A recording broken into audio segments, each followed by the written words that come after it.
Hello. Good evening, everyone. Welcome to I'mPossible conversation, where ordinary people share their stories of life. It's all about you, your story, and your journey. You have a great story, and I want you to come and share with us so you can pass those life lessons. Tonight, my guest is Mayira Thomas. She has 20 years of experience as an educator, a teacher, a mentor, and careers advisor. She has worked with so many young people at schools, colleges, and universities, building confidence in others, encouraging them to do the best they can, and inspiring them to be the best versions of themselves makes her happy. Mayira loves being out in nature, seeing life as colourful and full of promises, and meeting different people, and of course learning every day. So let's welcome our guest tonight, Mayira Thomas. Hello, my lovely. Hi. How are you doing? Yeah, good to be here. Thank you, Suki. I'm really happy that you're here because I would like to know you more. And let's all start. I've just done like very little short introduction, but as a tradition, I usually start with people's favorite quotes. And can we start with that, please? And when I asked what's your favorite quote was, you've given me this one. Let the beauty of who you are be what you do. To develop Yes. that, please. So let the beauty of who you are be what you do. And that's what I'm doing now more than ever before. And that's the kind of person that I've always been, but struggled to be my authentic, real me. And now that I'm there, this is what's leading me to live the life the way I do now. And that's what I want to share tonight, that it's possible. It's a message of hope that if we can tap into, when I say the beauty, to me, it's not the outside, but the inside person that you are. And we're all amazing beings within that, within our soul, within ourselves. And that's what really leads us to how we live our life. And what we do, not just about a job or a career, but for every moment. Because I've gone through a lot of things, whether it be issues with racism, growing up, whether it be bullying at schools. That's me as a young person. And even at workplaces sometimes, I've experienced that as well, or being controlled, or not just afraid of doing something that I would wish to do because of fear of judgment. And what are people going to think? And that's almost like, you could argue that it's a cultural kind of, effect of, let's say, for example, if I was told, or within the society and wider community of, being Asian or Indian, and being told, and I think it's deep laid within a culture, and it's just part of it. It's nothing bad per se, but when you're growing up and you hear that you're not fair enough on the skin, or you're not tall enough, or you're not slim enough, and that kind of makes you think, then where do I fit in?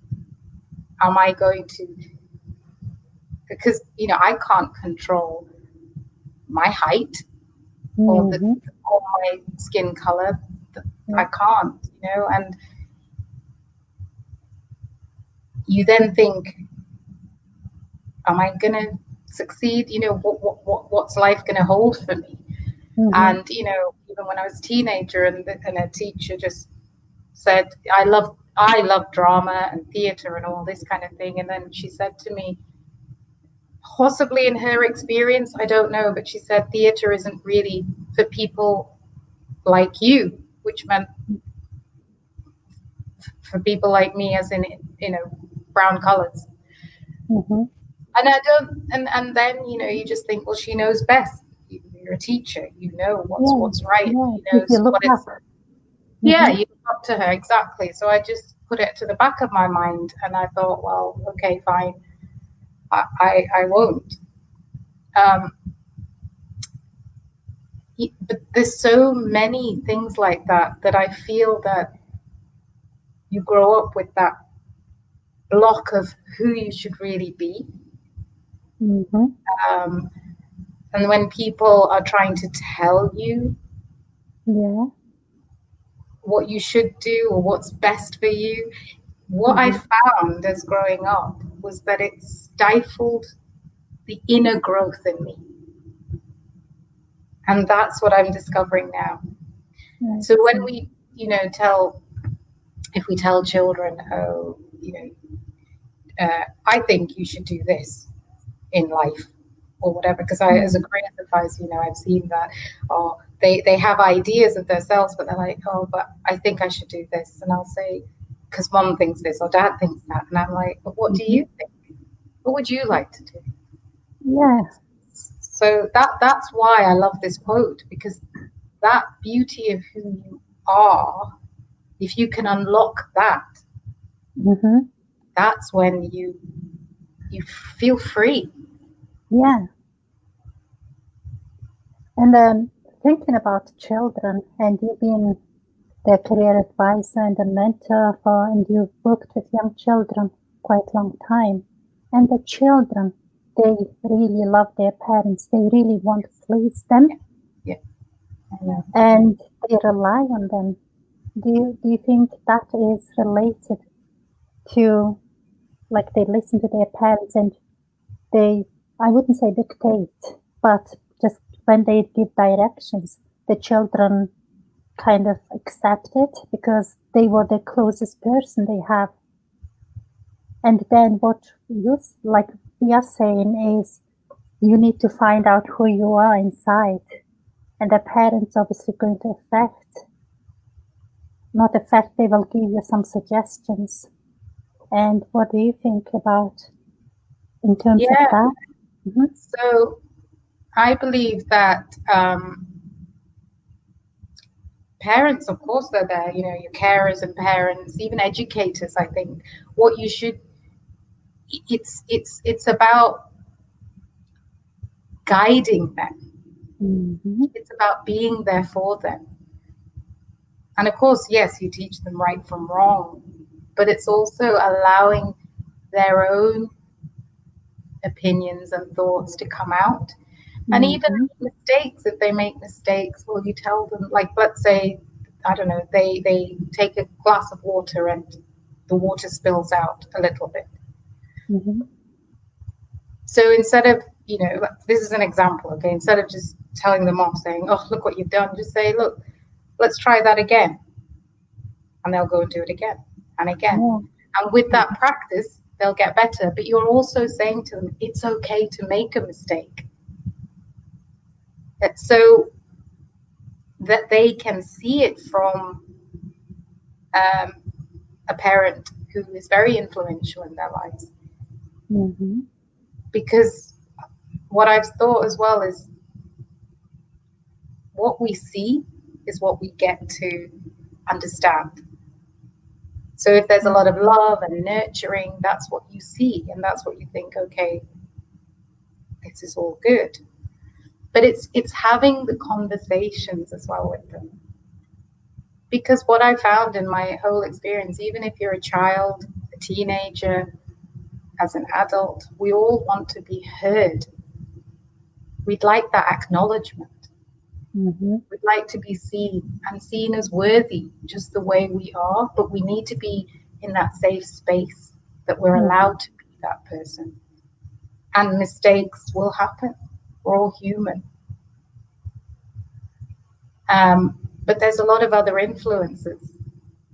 You know, there's that wanting to be perfect, that pressure that we put on ourselves, or from peers, or from anywhere, you know, like influences of culture, gender, religion. All these factors and probably more influence the way we develop in our own thoughts and actions. So I mean, for example, when I was growing up, I would write down, I am a failure because I was getting C grades in You science. write it down. Yeah, I found it many years later in one of my drawers. And I thought, because I wasn't getting the A's in science, where all my other counterparts were, I was like, but that was in my own head. That's how I'd created. So that can be quite damaging to a person, you know, because you assume that's what, because my love was always languages and English, history, drama, but I went down the science road because that's what I thought I needed to do, because I was surrounded with people doing medicine, engineering, dentistry, accounting, and I thought, well, if I'm not doing theatre or anything like that, then this will sound good, this will be a good job, this will get me whatever. And it was going away from who I really was. Yeah, because it's very interesting. And actually, we've got like a few of our friends here. Hello, Linda, Mandy, Simon, and Vanilla, Deepa. Thank you for joining us. And if you guys have any questions, I'm sure Mayira is happy to answer. Is that right? Yeah. So let's talk about how you found yourself. Who are you as a person? At this moment, I am absolutely loving life. It's delicious, it's colourful, it's joyful. But I say that because, not because every day is hunky-dory, and no, it isn't. We have to have a balance. Yep. But I've worked on myself for 2.5 years now on this self-development, if you want to call it that. One day I just stopped and I thought, do you know what? What is my purpose here? Yes, I'm going with the motions of doing work, which, you know, I love that kind of influencing others to be themselves. I love uplifting others. But it was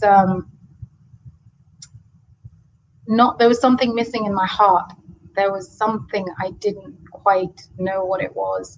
And so I stopped and thought, why not me? Why can't I have what I see others doing? You know, what was the norm? I thought the house, the big house, the children, the husband, all this, you know, that was what I was surrounded with. I thought, is it that? What's my purpose? What is my sole purpose on this earth? And that's when it started. And I started meditation.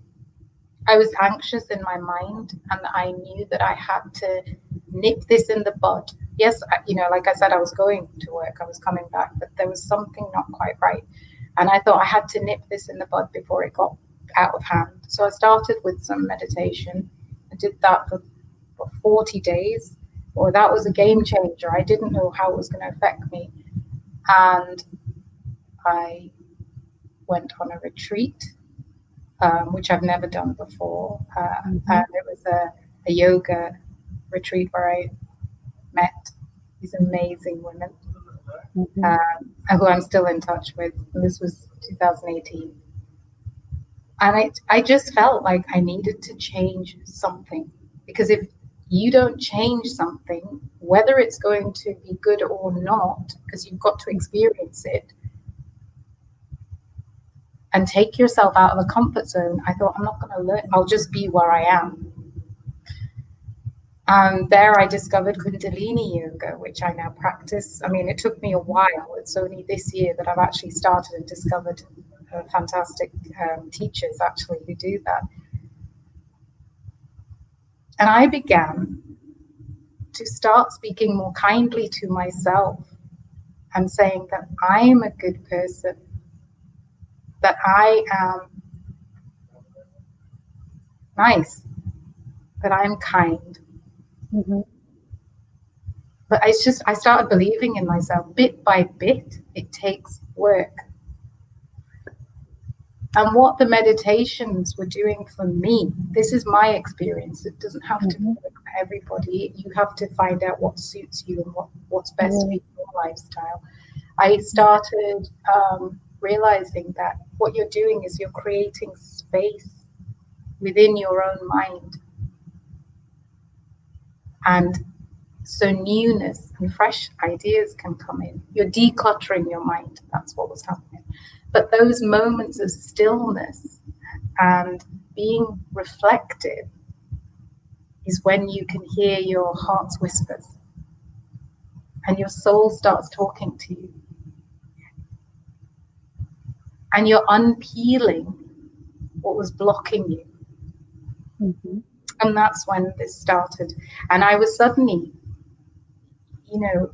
I was journaling as well, thinking, what would I love to do? And, speaking has always been on my mind as well. Or, having that lifestyle where I can inspire others. So actually during the retreat, this beautiful lady, she heard one of my stories, and I'd never looked at it this way. But when I was student teacher, in my final placement, this little girl, and I wonder what she's doing now, but it was a year 5 class.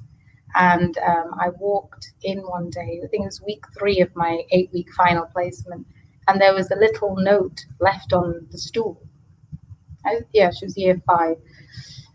But I didn't know at the time who had written it. I opened it and it said, "Dear Miss Thomas, I wouldn't have been this confident if it wasn't for you."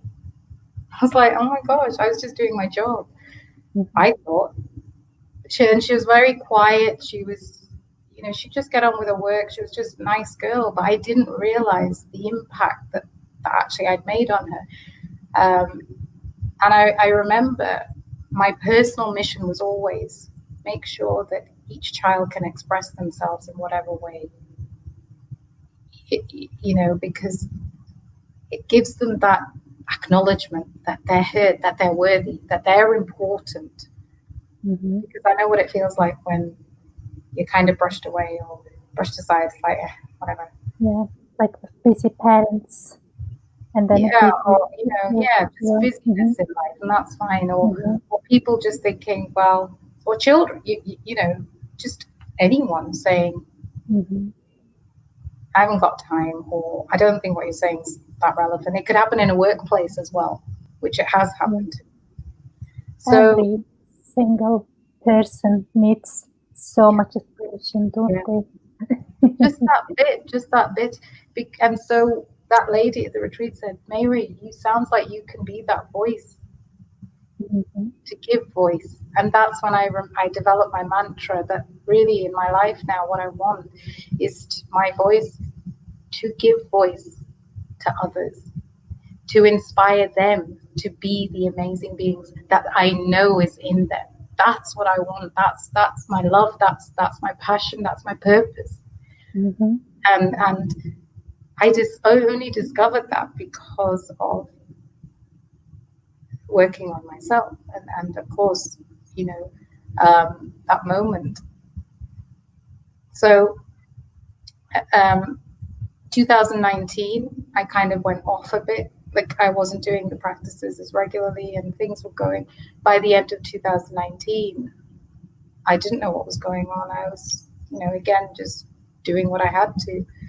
But my mind was not right. And then by the end of, I promised, because what happened, I think there was an incident where I smashed my phone. I didn't even realize I did it. I heard this sound. I didn't and then I realized, Mayira, something has to give.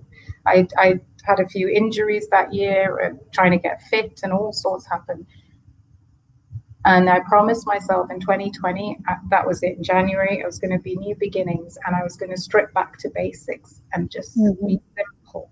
Don't try and do everything because you thought so-and-so's doing this, I need to be doing that. I need to get everything done because the years are going by. What am I achieving? Oh my gosh, all these kind of things were going through my head. And I started just meditating and just stopping myself from getting down that rabbit hole again. And as a result of that, things started happening again. Good things, opportunities, little things. I was almost ready to set up a podcast and everything. The studio was ready, and then lockdown came. But what I realized was if I hadn't had that downfall in the end, that 2019, I wouldn't have appreciated what I actually needed to do. So sometimes that's a lesson in life, and it teaches us to be that self-aware as well of what's going on. So I call that the observation of our conversation, and that's what we are saying or feeling within ourselves. It's not just listening, but it's almost a tuning. And so in lockdown, I started working and doing a lot more inner work, because the treasures and riches we have are not the external stuff. It's what's within us. And coaching, because that's what I was doing more with my young people. I was doing more coaching rather than careers advice. I was thinking I was doing more mindset work with them, because our mind is the most powerful thing we have. It can make or break us. Our thoughts and how we react to certain situations, our attitude to how we react, our choices we make, it all comes from here. And so coaching came through to me during lockdown, and now I'm coaching women, particularly women. But to me, I see the being in front of me. I see the person. I feel their soul. It's like I can see past the exterior, and I want to encourage them to see it. My wish for them is always to see it for themselves, their beauty, their true essences of who they are. Because what's happened is why my educating part, me as an educator comes out, is that's a lot of people are, the ones I have seen, are lacking self-belief. And they get a bit unstuck as to how do I get my next goal, whatever that could be. How do I become stuck? But why? It's because there's a lot of comparisons. There's a lot of fear. Number one and number two. But I don't want to, I don't know, because what are people going to think? Or I can't do it, I'm not good enough. But what happens is because it's stifled their growth. A lot of the time it's from that younger age, whether it's at school or whatever. And also in schools, they don't teach you the success of failing. What do we learn every time we make a mistake? And even at university level, they're afraid of being wrong. And we need to teach, and we need to embed that in the curriculum and in life. I've made mistakes, gosh, plenty. And I will continue to make it, but I'm learning now to appreciate those mistakes, because we won't do it again, or we'll just do it again, but then we'll learn from it. And it's developing our inner strength, our resilience every time. So that is bound to happen. Sometimes you can't always be up. No. There is no down, there will be no up. Exactly. So that's what I've seen. With darkness, without the darkness, you won't appreciate the light, or within. And so for me, what I find is what I love is that I've gained inner strength, inner peace, contentment, fulfilment. I'm seriously, like, it doesn't make somebody weak. It's actually, when adversities and challenges now come to me, I can deal with them better. So I'm only human. Yes, I scroll through Facebook, whatever, and I'm like, oh my gosh, look at their lives, look at this, and look at that. But I stop it quicker than I used to. I used to tell my friends, like, oh my gosh, I've got to wean off this because it's not doing me any good. But now I know that I'm me, and what I bring to the table is just me. 10 of us can do the same presentation, topic-wise. You can do this presentation, right? But each one will be a different way. Each one will be presented in their unique way. And we've got to start appreciating that each person has their own gifts, their own talents, their own whatever they bring. That's what makes this world amazing. Because if we're all the same, it's a bit like life's just boring. We are all the same. We're all human. That's what we need to stop at. Nobody is greater than somebody else. Yeah. We've all got equal opportunities. We've all born exactly the same way. The environment is just, we shouldn't be dictated by environment. And that takes a little work to, if we can get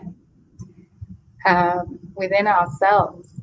And since I've become myself, I'm still working on it. It's going to be forever. But what I do is, somebody says to me now, I don't want to hear what you're saying or whatever it is. I don't take it personally. That takes a little work. It's still a work in progress because their universe is different to mine. They look at things differently. I look at mine a bit different. So we need to meet in the middle and say, look, can I see it from your side? Or can you see it from my side? But if we can approach it with that understanding and kindness, and it's going to be okay. It's not that battle, I'm right, you're wrong, or vice versa. So, but also if somebody's, going to snap at you, I just think, what's triggering them now? What's inside them that's actually causing that? It's not at me personally. I just look at it that way because, like, somebody, I think it was in a YouTube video, what Suki, what do you get from an orange when you open an orange? What comes out? It's going to be orange, wouldn't it? The juice and pits, yeah. So whatever's inside you. Yeah, no, that's right. It's orange. It's orange juice. Whatever is inside you will come out. Yeah. So if you're feeling, my family know this, if I'm feeling ever stressed, they know it because I will snap. But that's not because I'm annoyed at them. Now I've understood it's whatever's going on in me. So if something is upsetting or something's niggling or something's really exciting for us, that's what we're going to portray. Yeah. So it's looking at things a bit differently and reframing a situation sometimes as well that helps us move on. But I love that I'm doing this. Yeah. And opportunities are coming to me. Mayira. Like it makes so much sense what you're saying. And I absolutely, I can totally feel what you're saying. And we've asked some people if they got any questions. And Linda's asking, how would you help a child who doesn't accept positivity? And also, I would like to ask on top of that, for example, me, I've only recently started, maybe a few years back, but I've always been into personal development. But I started properly just a few years back. And then I would like my kids to learn what I'm learning now and start that work at a young age.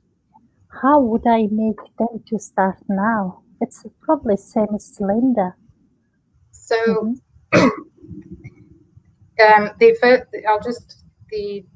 Linda's question, I would say it's a work in progress. All of this is a work in progress.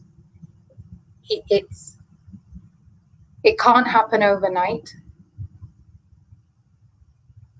So there's two things you can do here. It's so even for us as adults, it's confidence and positivity and all this. You need to build it in. It's like a muscle. It's got to be worked at. It can't happen straight away. And only that person, that child, can feel it and do it. But what you can do, if whoever's around that child the most,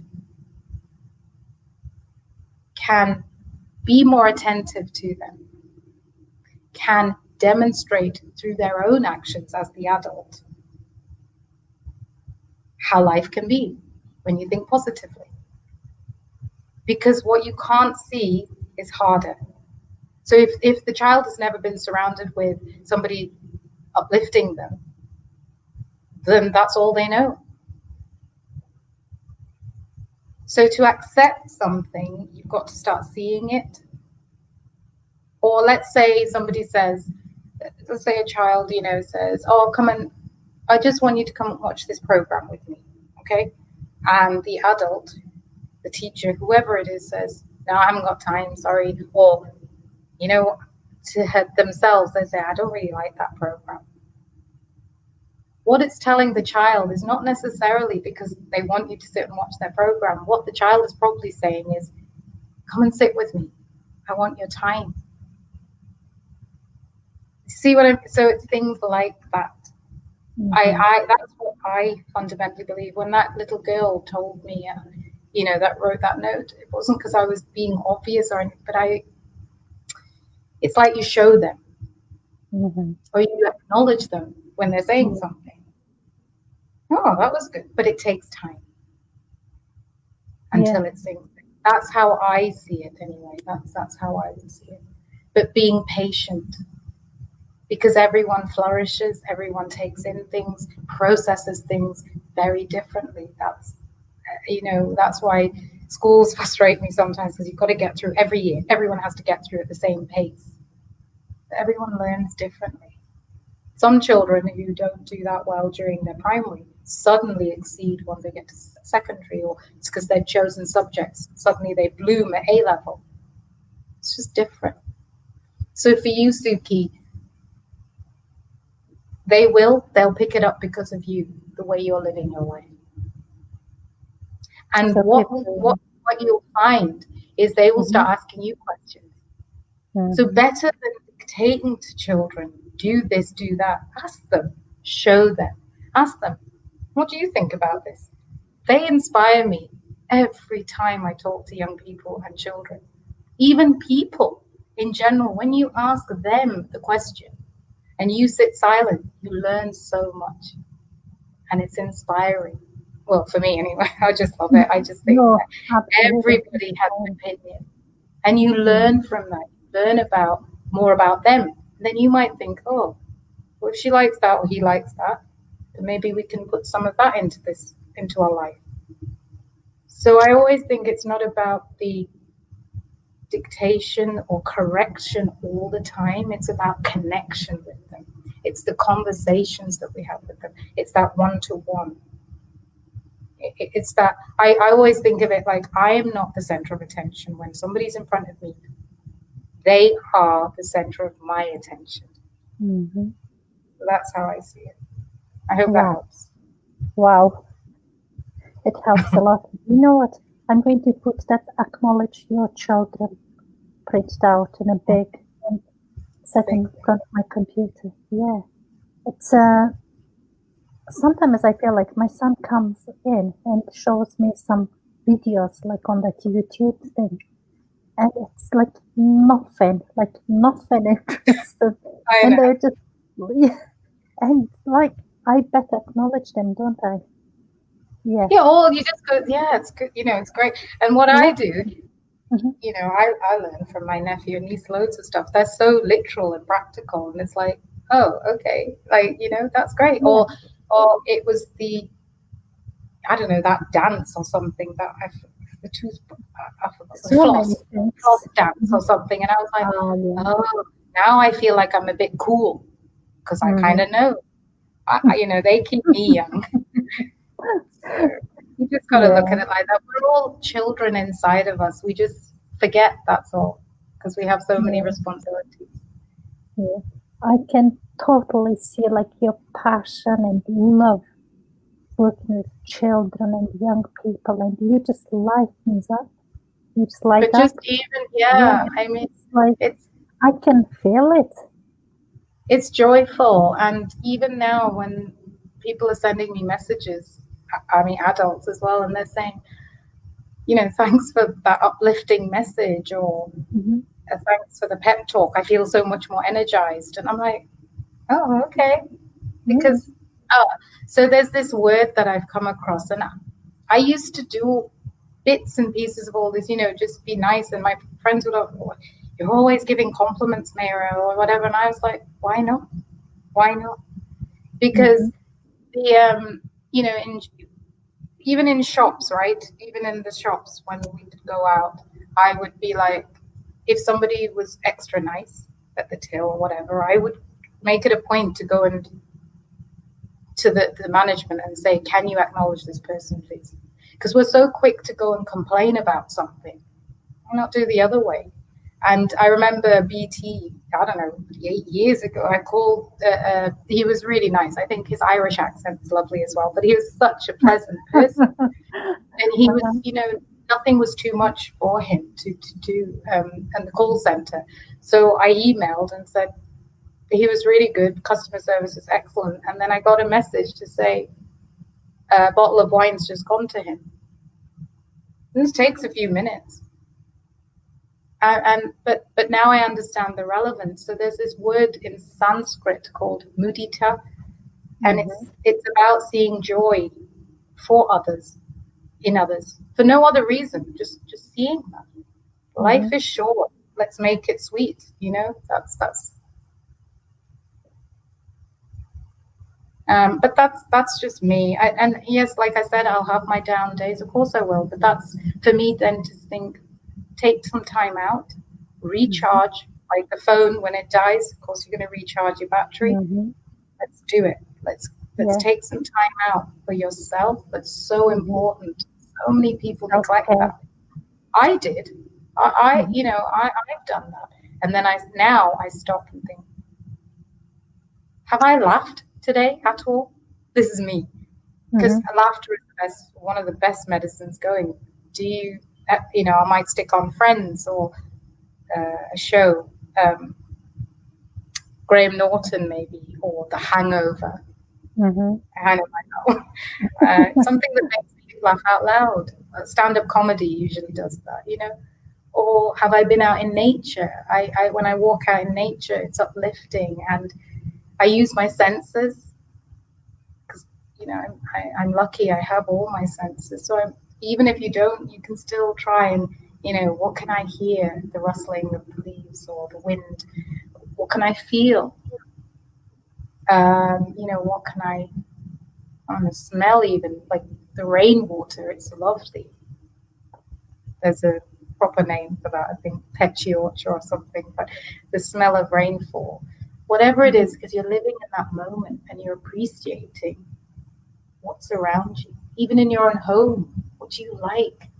What have you got that you're happy with? So all these kind of things make us feel better and brings us back to where we are in this moment. But again, it's each to your own. These are just things I can do and that I do. It uplifts me. So what makes you happiest? Because you are very content and you love with your life. And I can just totally feel that. And what makes you the happiest? Oh, there's quite a few things. I'll show you this. Talking about, I have my happiness gratitude jar. So actually from the beginning of this year, I decided to do it. And every week, if something wonderful happens, I just put it in there, or anything. So for me, my happiest could be, I love sharing time with people. creating memories. Even if, you know what, it doesn't matter in whatever way. A walk, a cup of coffee, I get quite excited, or tea, whatever, or a drink, you know. But it's that get together.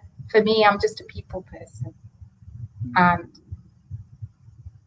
I like, I love that. I think that's probably, and just a change of scenery sometimes. It just, you know, traveling, I've been fortunate that I've had opportunities to travel, but even if it means going down the road, or it's just a change of scenery, brightens up my day. Spending time with family, of course, you know, meeting new people. You know, you learn so much. Well, these are things that make me happy, but yeah, and it can be just the simple stuff. And I believe that simplicity is going to an art gallery. I like that kind of thing as well. Um, so yeah, I don't know. I think it's spending time, and also having some time for myself. I do like that. I do, which I never used to. I remember in 2013, this lady, I was going through not a great time, and I'd gone to a retreat, just half a day retreat, just local. And as I was leaving, she held my hand and she said to me, Mayira, you need to stop and listen to your soul. Oh my gosh, I was like, what? Mm-hmm. But of course, it took me till 2018 before I even started that journey. And I'm so glad I did. Mm-hmm. So you have so many young people to look up to you, yeah? And who was your best teacher for your life? The person who you always looked up?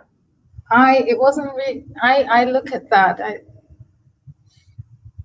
My best teachers now, I look back, are the challenges that have taught me stuff. That's how I look at it.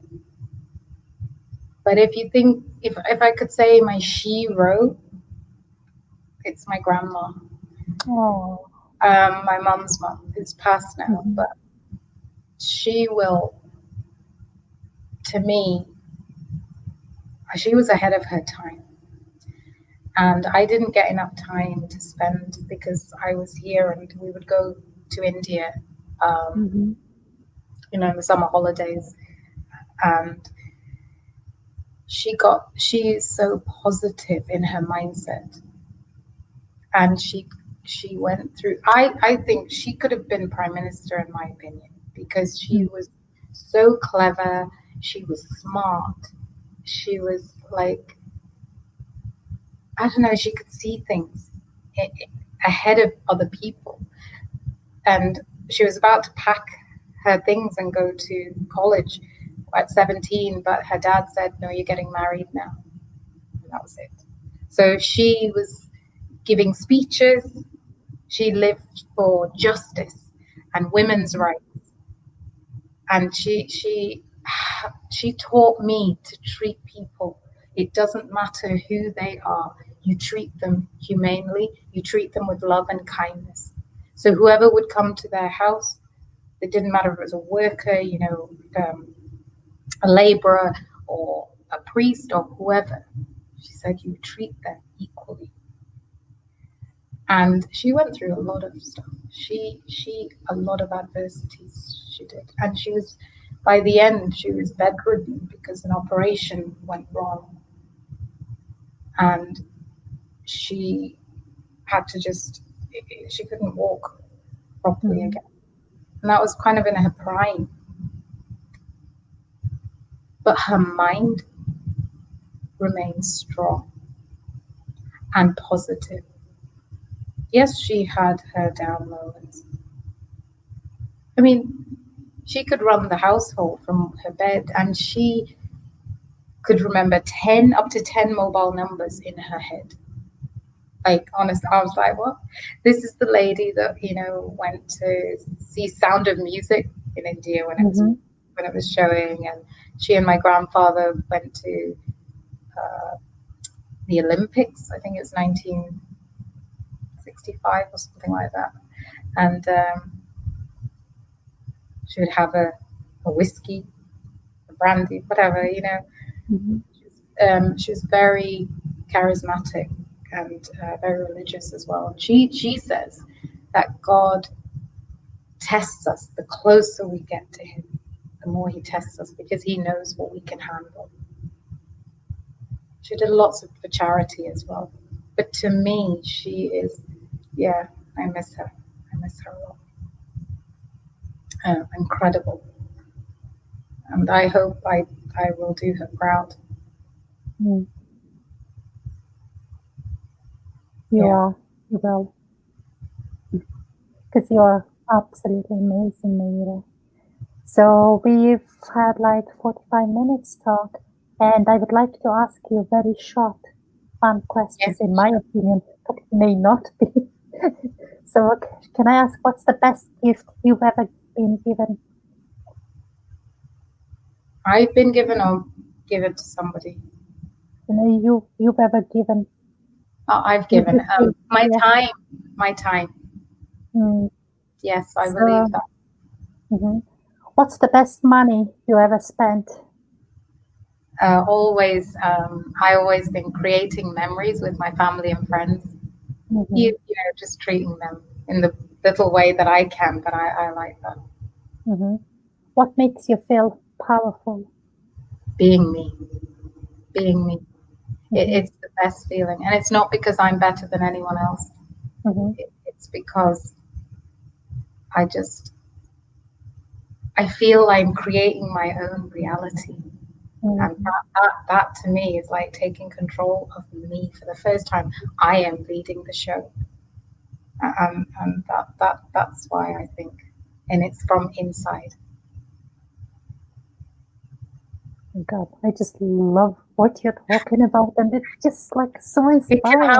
It can happen for each and every one of us. That's all my wishes. Yeah. So my next question is, what do you cook better than anyone? I'm getting to my cooking skills. My mom is an incredible cook. Actually, I'm surrounded. My sister-in-law, my brother, everyone I know is really good. Maybe my dal curry.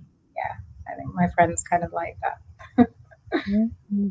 So what's the most unusual thing you've ever eaten? Jellyfish. Steamed. Did you enjoy it? Well, it was all right. Yeah, it was okay. It was a bit. It was in a steamboat. I was traveling through Malaysia, and it was, yeah. You had to steam it yourself. It was, yeah. I mean, all right. It was jelly-like. Interesting, because I've come across so many huge jellyfish. Do you call it jellyfishes? Like fish. And when I went to Scotland, they were all just washed out on the beach, and they were just like huge. And I posted photos, and I don't know, you could eat them. Yeah, I will never. So, this is probably going to be my last question. And what's your impossible moment, and what's your message to our viewers? Be inspired to be you, because but remember, it's not an overnight thing. Be prepared to put in that work, to be consistent as much as you can, and know that life is full of ebbs and flows. But ultimately, don't worry about comparing yourself to others, because there is only one you, and you are the only person that can be you. You're the original. So just yeah. Absolutely. My moments, yeah. My moments. Yeah, your moments, yeah. The best moments for me have been when I've been myself, when I reflect back over the time when I was elected as head girl of my school, not because of anything else. Somebody said in the sixth form, they said, we need one more person to make it number 6. They needed a 6th person, and I'll never forget Jill. She said, go on, I'll second you, I'll nominate you, you go and stand. And I did. And unbelievable, there was a question answer session. It was a proper election with the pupils and stuff. Voted. I got it. They had to say my name twice because I didn't think I was going to get it. And I think I was the first Indian as well within that school to actually get the type, but to get that. But I remember it's just being me. So yeah, I do. I think so. Yeah, so it sounds like you've been you since you were a little child. It's cool. No, yeah. Well, now you weren't like self-aware at that time, but now no, you are. Yeah, much more, and this life's too short. Yeah, to be not you. Because I remember you write poems as well, don't you? Would you be able to read us one of your poems? So during lockdown, thank you, Suki, because of I've been doing my inner work. What's happened is the space has been created for creativity to now flow. And I've written 4 poems during this lockdown. But I thank you for allowing me to share this one. This one's called Normality. So it's, what is normal? Who is normal? Normal is but an illusion. What is normal to the spider is chaos to the fly. Who defines normal? What is this normal we feel compelled, obliged, forced to conform to? All I know is we have our own minds, bodies, and true essences. We only need to use these to the best of our abilities within our right environment. Being the best of who we are and doing what we feel is right and just. Bringing goodness and service to and for others, it's what's going to bring us joy. This being true to ourselves is not an easy road, but once we master it, our normality becomes our freedom. Normal is but an illusion. Normal is what spoils us from our zest for living and never frees us from fear of judgments. So live life, live your life to what makes you you. Be inspired to be you. Wow, powerful, very, very powerful. Thank you so much. We had such an amazing time. I absolutely loved this interview, and we had a lot of your friends and my friends and the different viewers, and thank you everyone for spending time with us. Thank you. And thank you very much, Mayira, to join me as a guest. So we do this I'mPossible conversation weekly basis, and next week my guest is going to be Linda, and she's a life coach and so inspiring lady as well.